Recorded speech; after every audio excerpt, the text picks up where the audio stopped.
So hey everyone, welcome back to the channel. This is Simran and welcoming you all to another study vlog. Basically preparing for my English का exam. इससे जिस दिन मैं ये vlog shoot कर रही हूँ तो मैंने 4 बजे पढ़ाई स्टार्ट की थी क्योंकि सुबह मैं पंजाबी का पेपर दे के आई थी और नेक्स्ट डे हमारा इंग्लिश का पेपर था. और आज मेरे ट्यूशन वाले स्टूडेंट्स को सबको मतलब वो कोइंसिडेंटली सभी एक साथ नहीं आए तो उन सब ने छुट्टी ले रखी थी. सो मुझे भी इंग्लिश के प्रिपरेशन के लिए टाइम मिल गया. सबसे पहले मैंने सिलेबस लिखा अपने टू डू लिस्ट पे और स्टार्ट किया. यहाँ पे I was doing aunt Jennifer's tiger क्योंकि एक ही पोएम थी सो आई थॉट कि जल्दी से हो जाएगी तो मैं कर लेती हूँ. तो ऑफकोर्स मैं शिप्रा मैम का ये एक लेक्चर देख रही थी क्योंकि मैंने सारी इंग्लिश उनसे ही पढ़ रखी है तो एक मैं लेक्चर दे रही थी. एंड बाद में मुझे रियलाइज़ हुआ कि अगर मैं इतने बड़े बड़े लेक्चर लूँगी 40-40 मिनट के तो बहुत टाइम लग जाएगा. मैंने 1-2 चैप्टर्स के इतने बड़े बड़े लेक्चर लिए थे. तो यहाँ पर मैंने पोएम कंप्लीट किया आंट जेनिफर टाइगर की. एंड उसके बाद यहाँ पर मैंने स्टार्ट किया था द रैट ट्रैप. ये भी मैं शिप्रा मैम से कर रही थी. मैंने 2 चैप्टर शिप्रा मैम से किए थे और 2 चैप्टर एजुकेशनल भैया के चैनल से किए थे.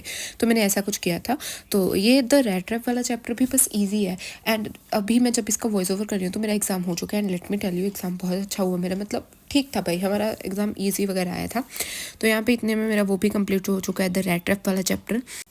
एंड इस टाइम के बाद मुझे रियलाइज़ हो चुका था कि अगर मैं शिप्रा मैम के क्योंकि लेक्चर ना मुझे समरी वाले थे बट मुझे थोड़े से ना लेटेस्ट से चाहिए थे तो वो 40-40 मिनट के 30-30 मिनट के लेक्चर थे.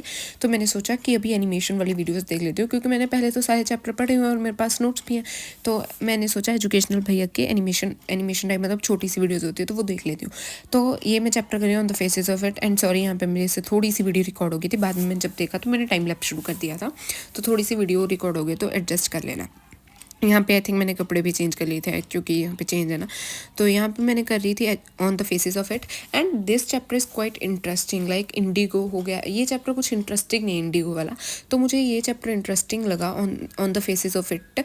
और ये एक प्ले टाइप है तो मुझे लगा था इसमें से ज़्यादा क्वेश्चन आएंगे बट जो मुझे सेट मिला था इस चैप्टर में से बहुत कम क्वेश्चन थे. तो यहाँ पर फाइनली मैंने टाइम लैप्स ऑन भी कर लिया था. एंड अभी तुम बताती हो अभी मैं जिस दिन इसका वॉइस ओवर कर रही हूँ उसके बाद मुझे एक दिन छुट्टी है. उसके बाद मेरा मैथ्स का एग्ज़ाम है तो इसके बाद व्लॉग आएगी प्रिपेयरिंग फॉर माई मैथ्स का एग्ज़ाम.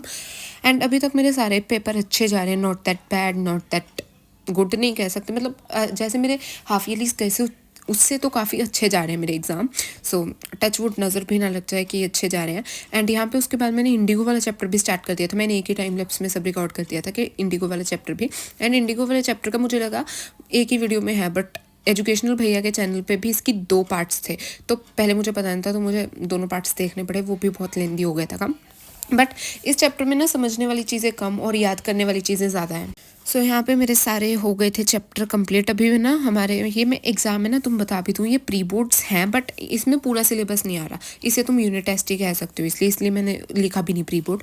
तो यहाँ पे मैंने देखा फॉर्मेट नोटिस का और लेटर टू एडिटर का. उसके बाद मैंने अपनी एडू कार्ड के सैम्पल पेपर्स खोले. उसमें से मैं फॉर्मेट वगैरह ही देख रही थी, इन्विटेशन का, रिपोर्ट राइटिंग, आर्टिकल राइटिंग वगैरह का.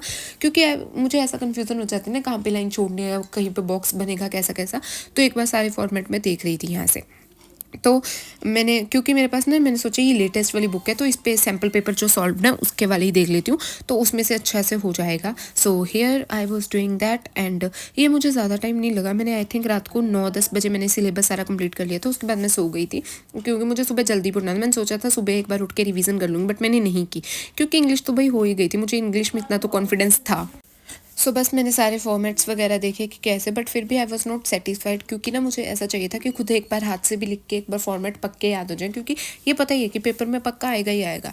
तो मैं यहाँ पे सिर्फ फॉर्मेट वगैरह लिख के प्रैक्टिस करी. सिर्फ फॉर्मेट में कोई एग्जाम्पल वगैरह सॉल्व नहीं कर रही थी, बस फॉर्मेट हो गए क्योंकि पता ही है मैं वहाँ पर तो लिखी आऊँगी. जब पेपर में बैठे होते हैं ना तब दिमाग में भी आने लगता है.